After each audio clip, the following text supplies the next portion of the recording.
I know after watching all these three, I have another one here for you. And I know some people are going to go, I've seen the comments already, what does this all have to do with Flat Earth? Well, for one, Disney has a lot to do with the Flat Earth. They've used Disney to indoctrinate us since we're young kids, before school. And secondly, what I'm going to show here in this last clip of this series of videos is Disney's connection to NASA. Ever since they got Disney going, I'm pretty sure they've been planning NASA right alongside. Disney handled all the CGI per se for back in the 60s, 70s, and so on. And I'm pretty sure they're still working together to this day, just not in the open as much as they were back then. But you decide. I'm going to put the evidence again in front of you. Watch, learn, make judgment, comment below, and God bless.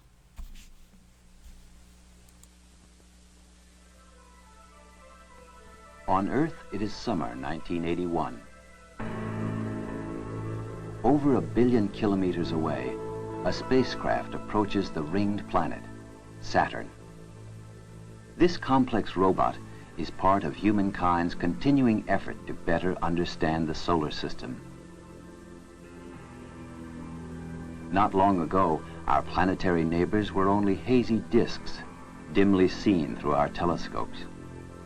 But through the electronic eyes of spacecraft, they have become known worlds, seen close up for the first time.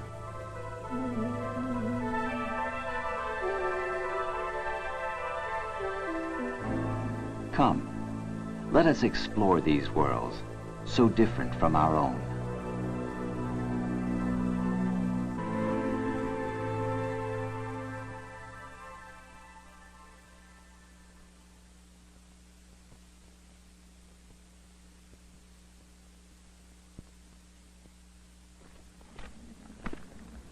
About 2,000 years ago, a Roman philosopher said, "Nature does not reveal her secrets once and for all." That certainly has been true in our attempts to understand the Earth and also the other planets. People have been studying the heavens for thousands of years, first with their naked eyes, then with telescopes, and then more sophisticated instruments. But it's only been in the last 20 years that we've begun to understand how the planets got to be the way they are. Planets are shaped by a number of fundamental factors. One of these is gravity. The size and gravitational pull of a planet determine what kinds of elements it can hold on to. Distance from the sun is another factor. That determines how much energy a planet receives from the sun. And then there are internal processes that operate on planets. We see the result of one of these processes right here. I'm standing on a lava flow. Volcanoes show that the Earth is hot inside. This internal heat causes far-reaching changes on our planet. For one thing, volcanoes pour out vast quantities of molten rock and so reshape the surface. The internal heat also causes the interior of the Earth to circulate and parts of the crust, called plates, to drift in different directions. The movements of the crust are very slow, only a few centimeters a year. But over a long period of time, they build great mountain chains where the crustal plates collide. And they produce ocean basins where the plates drift apart.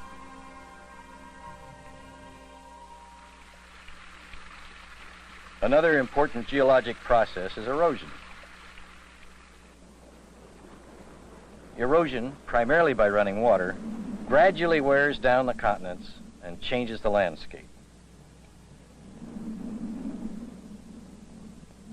The upshot of it is that the Earth's surface today looks far different than it did, say, 100 million years ago. About 3/4 of the Earth's surface is covered by water, and the entire planet is covered by a thin atmosphere. Now, this is where gravity and the Earth's distance from the sun come in. We have an atmosphere partly because the Earth's gravitational pull is strong enough to hold on to fairly light substances like water vapor, nitrogen, and oxygen gas.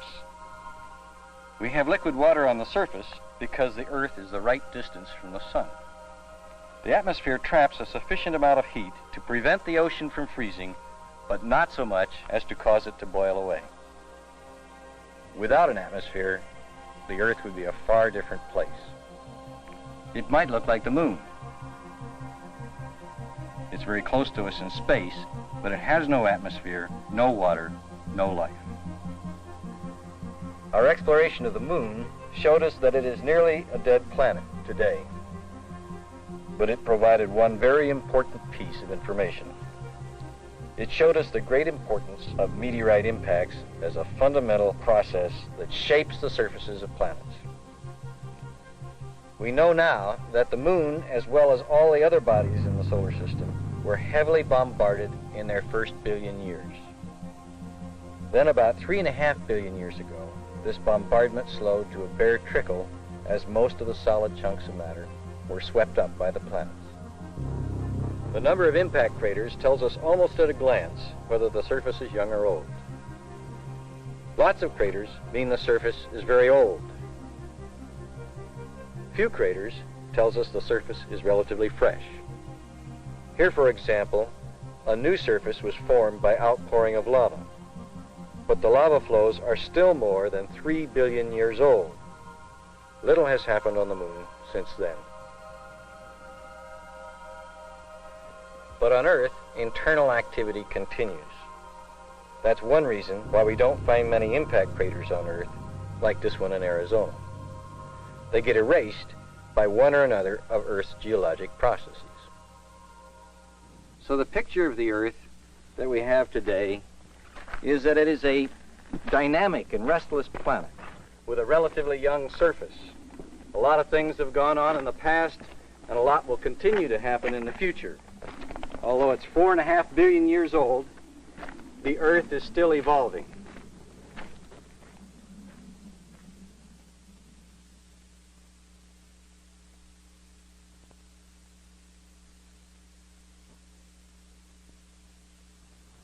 The inner planets are Mercury, Venus, the Earth, and Mars. They really form two pairs. They're all small and rocky, but Mercury and Mars are about the same size. Venus and Earth are about the same size. Although they have similarities, there are spectacular differences among these four bodies. Let's take a closer look at the inner planets, starting with Mercury.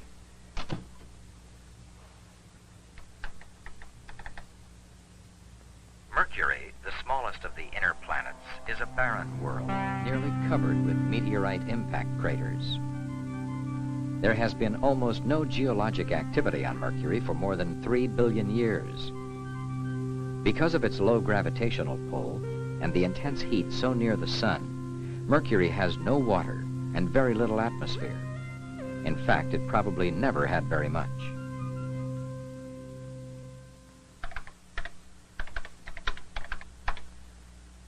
Venus is the second planet from the sun. Venus is covered by a thick atmosphere of carbon dioxide, 100 times as dense as the Earth's. And virtually the entire planet is wrapped in clouds made of small drops of sulfuric acid.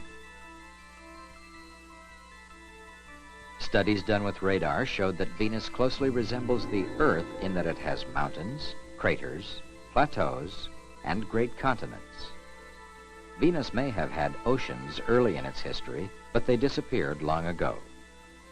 It's not known whether there still is volcanic activity on Venus today.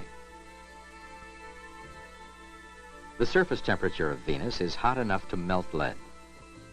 This tremendous surface temperature is caused not by the planet's internal heat, but by the so-called greenhouse effect.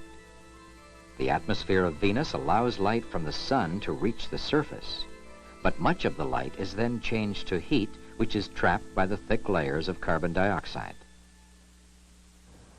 A similar thing could happen on the Earth if the carbon dioxide in the atmosphere increased enough. The question is, how do we prevent that from happening on the Earth? Well, let's go on and look at Mars. Mars is about half the size of the Earth and about 80 million kilometers farther from the sun.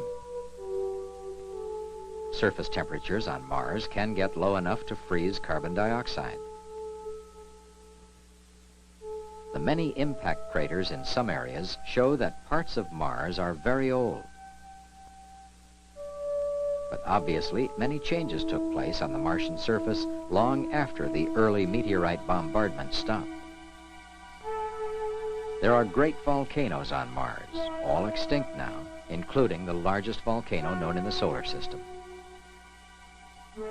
There is a huge canyon system that cuts across 4,000 kilometers of the surface. There is a sand desert that is the largest one known anywhere. And much to the surprise of scientists, they found channels and islands eroded by great floods of water. But the question scientists wanted to answer more than any other is there life on Mars now? Some tests showed the Martian soil to be very active, as though there were life there. But other tests showed that there was no organic material in the soil at all. So is there life on Mars?